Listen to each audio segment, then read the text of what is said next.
Good morning, everybody. Wake up. The 3-day weekend is over. It is Tuesday, May 26th. And I will tell you, I just realized about 5 minutes ago it's Tuesday, so that I better get up and do Simply Brilliant. So I'm glad to be here with you this morning. Hope you all had a good and safe holiday weekend and remembered the fact that this is not about barbecues and hot dogs and beers. It's about remembering those who made the ultimate sacrifice so that I can do Simply Brilliant, so that you can listen to it, and that we have the freedoms that we have here in America. We may never, ever forget that. We cannot forget that. Uh, on this day, it kind of May 26th, an interesting day for me. So it is would be my father's 96th birthday, a U.S. Army Korea War veteran. Uh, you know, for whatever you know about me, was brought up by my mother as my father left very early in my life. And you can make all the jokes you want. He saw me and he left or whatever it might be. But no, we had a very distant relationship. I always said court mandated, limited visitation. If you added it all together, it probably doesn't equal 1 year of my life. Sad. Not much more I can do about that now. He's no longer with us, and every day I have some unique and different questions that I'd love to ask him, but not going to happen. But he did give me some great opportunities in life, and I had the opportunity to be the youngest intern in Congress back in 1982 when I was 15 years old working for Millicent Fenwick. Had the opportunity when I was 20 to be a Secretary of Energy intern amongst valedictorians and Phi Beta Kappas. 20 of us were selected across the country. I was one of them. Wasn't a valedictorian. I wasn't a Phi Beta Kappa. So there were another reason I was there. And but he worked for government for most of his life in national security. But today he would be 96 years old, which is tough to imagine. But he wore around his neck, and he was not a religious man at all. Uh, but around his neck, he wore the Serenity Prayer, and he would constantly tell me that, constantly. And he would say, God, grant me the serenity to accept the things I cannot change, courage to change the things I can, and wisdom to know the difference. So many of you out there right now would probably be asking the question, have I listened to my father? Serenity to accept the things I cannot change. A lot I cannot change. Courage to change the things I can. There are things I believe I can change, and I work hard to try to change. And the wisdom to know the difference. I'm working on that wisdom every day. Haven't quite gotten there, but I am. But today would be his 96th birthday, so happy birthday to him. This Memorial Day weekend, Debbie and I had the opportunity to spend it in Annapolis, Maryland, a city that, believe it or not, I had actually never been to. And I kind of find that strange because the times I did spend with my father, we were always going to historic sites where he lived in Northern Virginia. So we spent a lot of time at Civil War sites in Virginia, Washington, D.C., Maryland, Harper's Ferry, West Virginia. So just to name a few, but never been to Annapolis, a really nice little town, city. But remember, it's the capital of Maryland. Capital of Maryland is not Baltimore, it's Annapolis. But we went to the Naval Academy, really cool opportunity. It was raining all weekend, so we didn't have as much access to everything that we wanted to have access to. But saw the crypt of John Paul Jones at the Naval Academy, walked around, saw some incredible things and incredible stories. And it was interesting, and I'm going to butcher some of it, so I apologize to any of you Navy vets. But at the Naval Academy, they have this statue that kind of looks like the Washington Monument, and it probably goes up about 20 feet.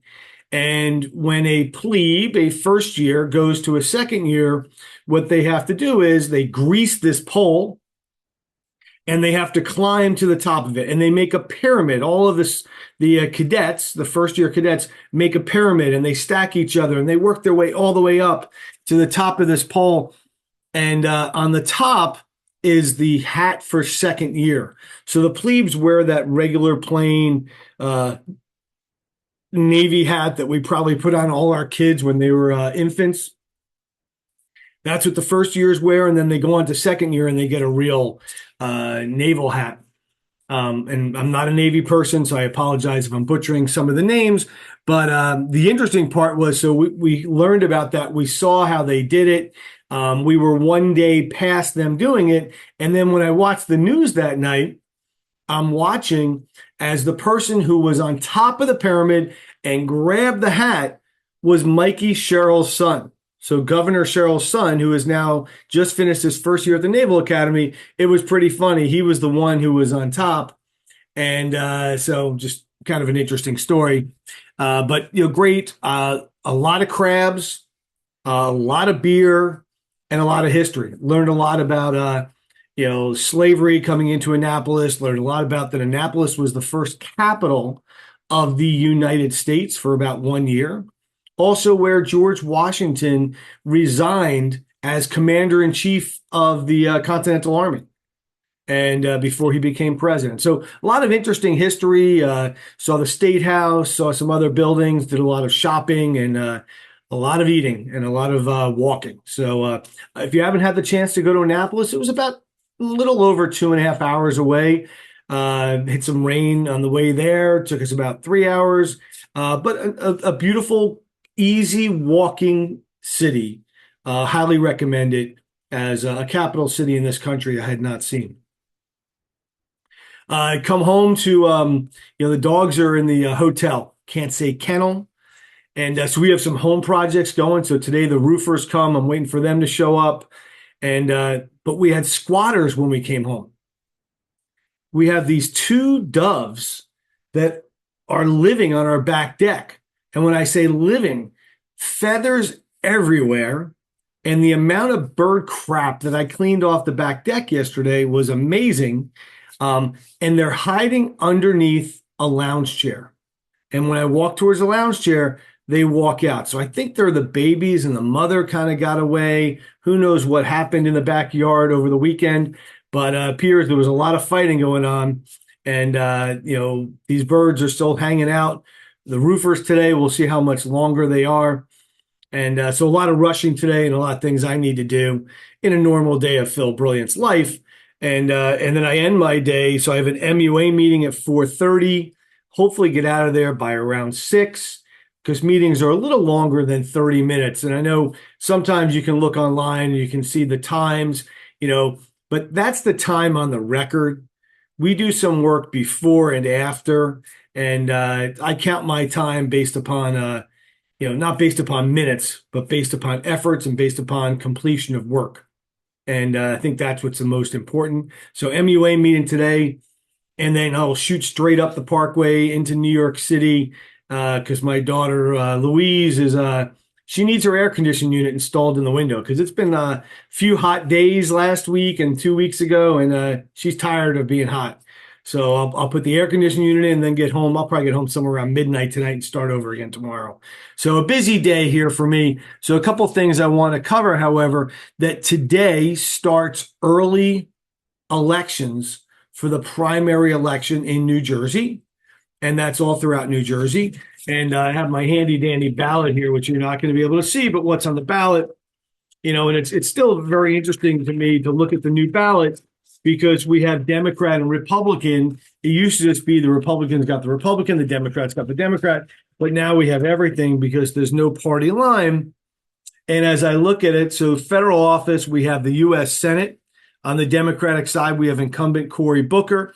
On the Republican side, we have 4 people. We have Robert Lebovitz, America First always, Justin Murphy, American Conservative Republican, Richard Tabor, endorsed by the Ocean County Republican Organization, and Alex Zenden, ZDAN, America First Republicans. I've met 3 of the 4 of them. I'm not sure who the best person is. I think Cory Booker is pretty tough to beat. So let's ask ChatGPT. ChatGPT came out and basically said, at the moment, Cory Booker is the front runner. Solid candidate who will be very tough to defeat. Based upon current political chatter, Alex Zendan, ZDAN, and Richard Tabor are the strongest competitors in the competition. However, they do believe it is going to be somewhere between a 70-30 win for Cory Booker in November. So doesn't mean you're wasting your vote. Go out there and do it. I'll figure out who I end up voting for. And early voting again starts today, goes through May 31st. In Toms River, you are going to the county library to go do early voting. And it looks like polls are opened on June 2nd, 6 to 8 p.m. In-person early voting is 10 a.m. to 8 p.m. On Sunday, it's 10 a.m. to 6 p.m. So don't forget to do that. And by the way, if you live in Ocean County, you can go vote at any of those locations. That's interesting, even though you're registered in Toms River. Second position is county office, board of commissioners, a 3-year position. On the Republican side, Frank Sadeghi is the incumbent. And on the Democratic side is Kai, K-I-A. Last name is Phua, Phua. I do not know anything about that candidate. House of Representatives, Chris Smith is the Republican incumbent. And on the Democratic side, you have two choices, John Blake and Rachel Peace. I do not know them at all. And then you have this municipal office, county committee seat, which I've talked about already. I'm holding District 46 because that's where I live.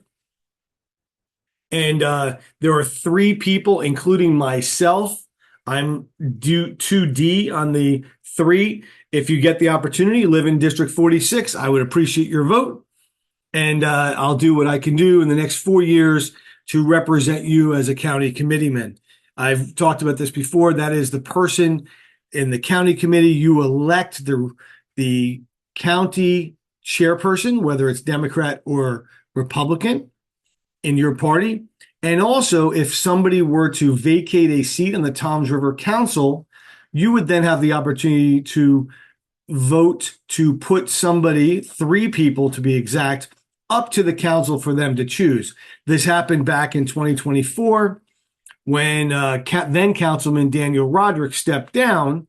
There was a spot open when he became mayor, and that's when George Loebman became the councilman. Then you have another election. Interesting part in looking through the lists, here there are no Democrats listed. And as I look down the Republican and Democrat lists, there are many districts in Toms River and Ocean County that don't have Democrats. I wonder why they can't get the people to come up. I know there's less Democrats in Toms River and less Democrats in Ocean County than Republicans, but there's definitely people there. And all it takes, by the way, is 1 vote. So write your name in if there's no names there, and be that one person that may make a difference in what happens in your community. But again, early voting starts today, May 26th through May 31st. Get out and vote. It is your right and your duty as an American, and exercise that. District 46, I would love if you give me your vote. Tomorrow night, we have a council meeting in Toms River. They are always exciting. They are fun. They are at 6:30 in Town Hall. Come out. If you are a Toms River resident, get your butt in a chair, have your voice heard, and give your opinions and recommendations as to what your council should do. This is when your council votes. This is not the mayor's meeting, though it has continued to become his voice. His voice needs to be tamed at these meetings. The council votes. What is on the agenda tomorrow night? There's some honors and resolutions, though we don't see them on the current agenda that's posted. There are 2 first readings of ordinances. One is changing speed limits on Walnut Street from 40 miles an hour down to 35. and there's a final reading to place 7 traffic stop signs on intersections. I looked at these are all off of Brookside. They don't quite make full sense to me because they're kind of courts that are going into other streets, and I don't live in the neighborhood. I don't know enough about it. I'm not going to opine on it. Stop signs can't be bad. There's a resolution to amend the 2026 municipal budget. Now, remember, it was proposed. It never went to a hearing last time, which was 14 days ago. Hearing never happened, and nobody ever discussed why. I believe it's because it was 25 days since it was proposed, and you'd have 28 days. But now it's getting amended even before it gets a budget hearing. Hopefully we'll find out why it's being amended. We deserve to hear why it's being amended. On the consent agenda, really nothing of major interest except, to me, D. D is amended resolution of the Township Council of Toms River to issue a fireworks permit. And the reason being is the date was wrong on the original resolution. It had August 4th. It should be August 5th. If I was a council person, I would vote no. And I'll tell you why. When this came up 3 meetings ago and the permit was voted on, Council President Sikosi said, but we don't even know how much this cost. We don't know what's happening. We need to have some more transparency. And Mayor Roderick said, I will come to this council with the cost to get approval. 3 meetings have passed. That has not happened. Now they're amending a date. I'd vote no, because last year, $44,000 was spent on fireworks. $44,000 spent on fireworks. We don't have enough police officers here in town. And you want to make the argument to me that we don't have crime? We got crime. There were 8 vehicles broken in on one night down on Messenger Street in Toms River. Nobody reported on it because Toms River doesn't report on that stuff anymore because there's no public information officer out of the police department. Everything is controlled by one person here in town. It's not healthy. It's not right. I would vote no. There's a better use of our money. And people who live in Shelter Cove do not like these fireworks.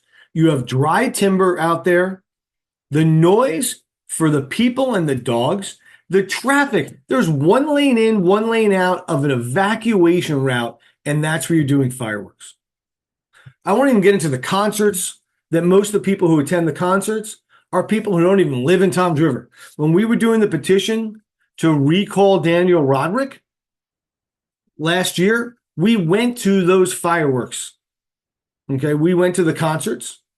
Actually, I'm going to take my step back. We were actually at that time doing the vote on the eminent domain of the church because we were getting a head start in anticipation of the second reading because we didn't start the recall until later in August. I think it was after all the concerts and fireworks. But we went, and most of the people we asked didn't live in Toms River. They couldn't sign. So if they're sitting there watching concerts or fireworks on my tax dollars, ridiculous. You want to do what they do in other towns. You want to get sponsors. You want to get somebody else who's paying for it. I'm all in. But that's not the best use of our money. And if you add together fireworks, concerts, movies, jump on top of it, police, garbage, all these different things that go into play. Sorry, I keep looking to see if the contractor got here. It's well over $100,000. Overtime for police, you're getting close to $200,000. Waste of taxpayer money. Better things to do for the betterment of Toms River. I would vote no. Other than that, I really see nothing else on this agenda, but it will be interesting because we are only, today's May 26th, so what are we, about a week away from June 4th, which is the next court date, and Toms River's in court on their affordable housing, but we've heard nothing. Nothing. Get to that meeting. Tomorrow night, 6:30. Be there at Town Hall. Simply Brilliant. Hopefully you've enjoyed my Simply Brilliant on Beach Radio. You can follow that on Simply Brilliant on Facebook. You can see all the old shows. This past week, I had Ginny Haynes on. This coming week, I have Cherie Garrison Jorge from CPR training. And I just hands-on CPR training. Forgot the name real quick. That's Sunday morning at 9 o'clock. You have a Simply Brilliant moment, something special that's happened to you, your family. Email me, simplybrilliant.tomdriver@gmail.com. Email me questions, comments, or anything you have to say. Follow me at Simply Brilliant on Facebook. I'm Phil Brilliant. I'll be back Thursday morning. Have a great day.